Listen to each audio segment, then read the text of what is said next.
Caroline Lucas was one of 30 people arrested during a demonstration against fracking in Balcombe, West Sussex. Hundreds of protesters who oppose the controversial technique to extract shale gas have spent the day attempting to block the road to the site. John Kay reports from Balcombe. She sits in the House of Commons, but it was for sitting in the road that Caroline Lucas was arrested. Britain's first Green MP and her son refused to leave the Balcombe drilling site. They claim fracking is environmentally dangerous.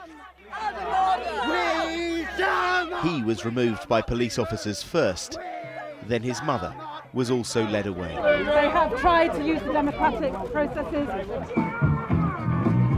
For most of the time, it was good-natured. But when the hundreds of anti-fracking protesters refused to leave the main road, the police moved in.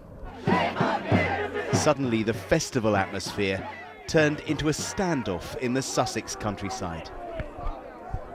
The next few minutes saw several arrests, and some demonstrators were angry about the police response. It is a little bit demoralising when you see the power we have physically when it comes to this sort of thing, because no one here is trying to evoke any form of violence.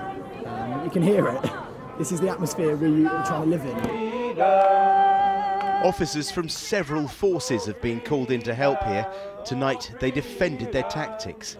Even though that equipment isn't operational at the moment because work here has been suspended until the protests are over. And as for fracking, well, the company here doesn't yet have a licence for that work to get underway. Elsewhere, campaigners glued themselves to the London offices of the PR firm that represents Quadrilla. Others set up camp outside the company's headquarters in Lichfield. What we have here is a company, Quadrilla, and an industry that's rightly held accountable for following the detail of planning regulations and environmental permits. And then we have some protesters who believe they can make up their own rules. Back in Sussex tonight, the road might have reopened, but their fight against fracking goes on.